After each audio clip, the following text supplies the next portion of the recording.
Assalamualaikum warahmatullahi wabarakatuh. Perkenalkan, nama saya Muhrifki Darmawan dari PTI 21B dengan NIM 2105097404. Di sini saya akan menjelaskan mengenai komponen penyusun jaringan. Adapun beberapa komponen dasarnya yaitu software atau perangkat lunak jaringan seperti sistem operasi, yaitu Windows, Linux, Android, iOS, dan lain-lain. Berikutnya yaitu ada hardware, yaitu perangkat keras jaringan seperti server dan workstation. Berikutnya ada alat jaringan seperti switch, router, modem, access port, kabel UTP, dan fiber optik, dan lain-lain. Berikutnya ada komponen dasarnya yaitu USB modem, dan USB modem itu berupa seperti USB wireless, USB dongle, USB LAN, wireless card, dan MIFI. Berikutnya ada wireless router, yaitu router tanpa kabel atau nirkabel.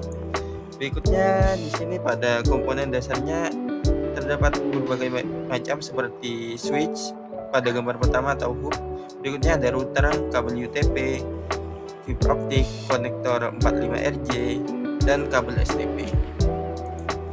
Berikutnya di sini saya akan menjelaskan mengenai hub, router, dan switch. Hub merupakan physical layer atau layer pertama yang nantinya broadcast-nya ke semua port, artinya akan tersampaikan ke semua komputer. Berikutnya ada Octane Coalition. Yang keempat itu tidak adanya kecerdasan buatan pada hub, artinya datanya itu tidak disaring. Yang kelima yaitu terhubung ke sesama network. Berikutnya pada router. Router itu merupakan layer ketiga atau network layer yang mengirimkan data ke port yang lebih spesifik menggunakan MAC address. Seldom Coalition terdapat kecerdasan buatan yang artinya datanya itu disaring serta terhubung ke network yang berbeda.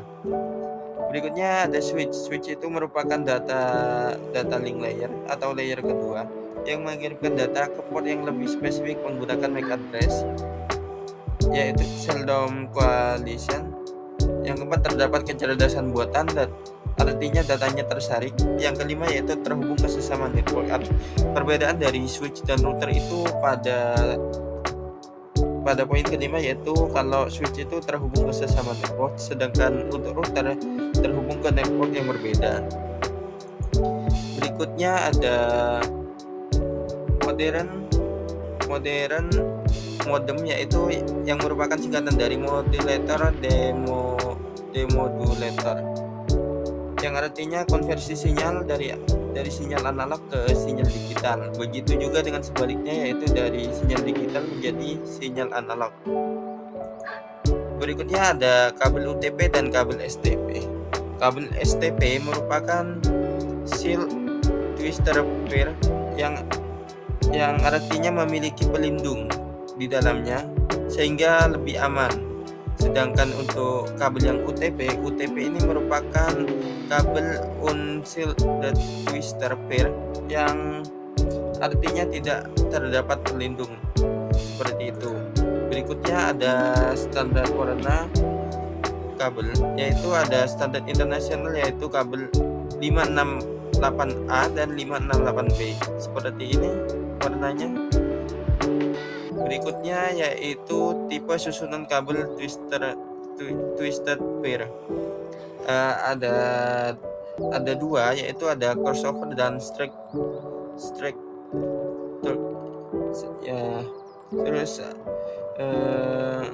kalau straight ini sejajar, sedangkan untuk crossover ini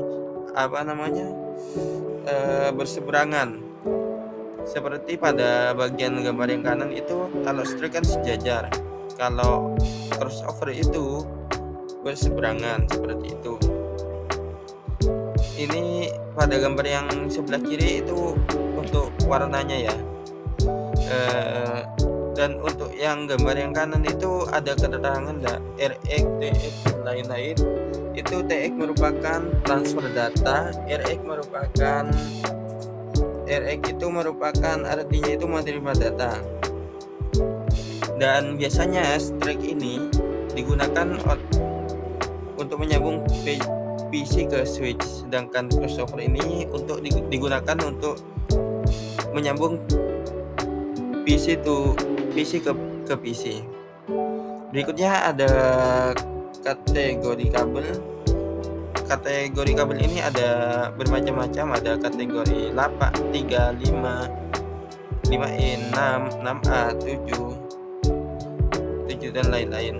Nah, pada kategori 3 dan 5 ini sudah tidak digunakan lagi. Seperti itu.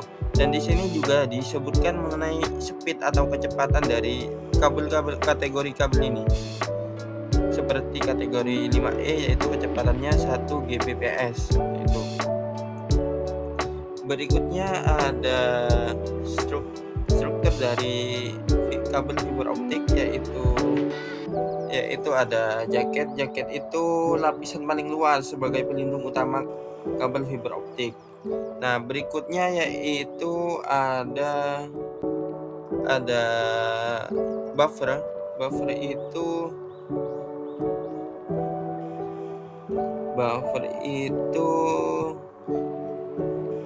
sebelum buffer itu untuk melindungi dari gangguan fisik ya. Contohnya ketika kabel digulung seperti itu, kelembapan udara dan lain-lain. Berikutnya ada cladding. Cladding ini merupakan lapisan yang menyelubungi core-nya ini, yang melindungi serat optiknya ini dan pelindung gelombang cahaya. Biasanya untuk melindungi core ini. Berikutnya yaitu intinya core. Core ini merupakan bagian utama fiber optik yang terbuat dari bahan plastik dan kaca halus yang berkualitas tinggi dan tidak mengalami perkaratan. Berikutnya ada single mode dan multi mode. Single mode ini perbedaannya ya, kalau single mode ini memiliki kecepatan transfer yang tinggi untuk jarak jauh. Terus diameter intinya sekitar 9 mikro. Lebarnya itu selai rambut manusia, sekitar 20 sampai 200 mikron.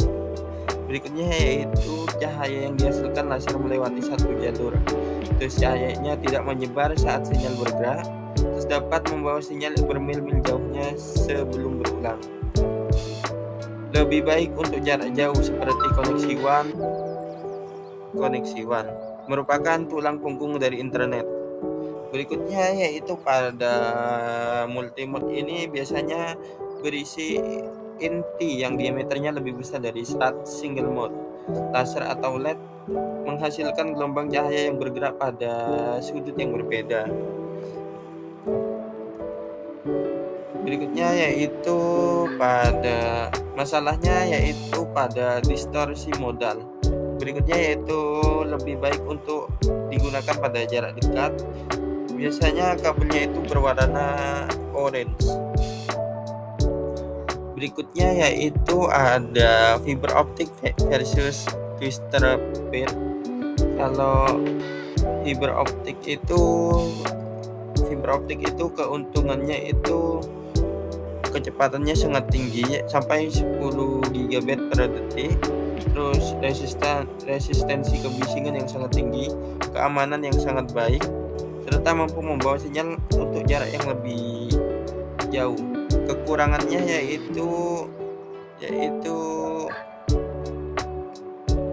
yaitu harganya lebih mahal dari kabel twister pair. Berikutnya yaitu perkabelan sendiri lebih mahal, pemancar atau peralatan serat lebih mahal, terus pemasangan kabel serat lebih mahal, membutuhkan peralatan khusus untuk menangani fiber. Seperti itu. Ini merupakan perbedaan dari fiber optik dan twister pair. Berikutnya ada berbagai macam tipe-tipe konektor seperti pada gambar PPT yang ditampilkan ada ST, FC, SC, LC, MT, RC. Seperti itu. Langsung saja pada simulasinya. Kita lanjut simulasi ya. Sekian, kita lanjut pada simulasinya. kita lanjut pada simulasi cabling UTP, yang dimana kita akan melakukan simulasi menggunakan suatu aplikasi atau software yang dapat melakukan simulasi cabling ini secara online. Lalu kita lanjut pada training mode. Nah, di situ kita akan melakukan yang pertama, tap dulu untuk memulainya, kemudian ada suatu kabel. Nah, setelah itu kan ada kabel tersebut akan kita lanjutkan mengguntingnya. Nah, kemudian isi dari dalam kabelnya itu masih berupa kabel yang belum tersusun rapi. Selanjutnya kita pisahkan menjadi satu persatu kabel menjadi seperti itu. Kemudian kita susun sesuai dengan ketentuannya. Pada simulasi ini kita akan menyusun suatu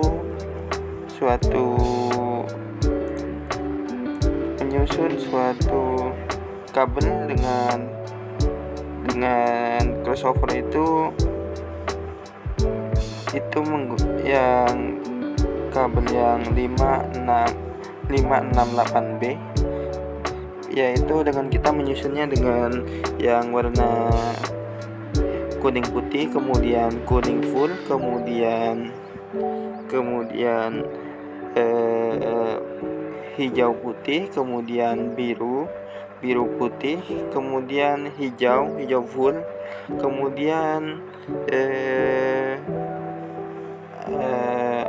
terus kemudian itu coklat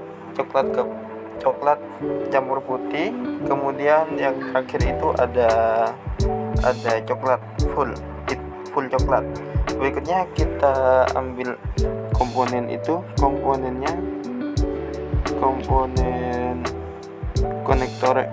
konektornya kita sesuaikan apakah sudah sesuai atau belum, sesuai dengan urutannya tersebut, apakah sudah sesuai dengan kabelnya dengan konektornya. Kemudian kita scream. Setelah kita scream, kita akan mengecek apakah kabelnya tersebut bisa dipakai atau belum atau tidak. Nah, setelah dicek ternyata kabel ini merupakan kabel 568B. Nah, sekian dari simulasi cabling UTP yang saya lakukan secara online. Saya rasa cukup. Sekian, wassalamualaikum warahmatullahi wabarakatuh.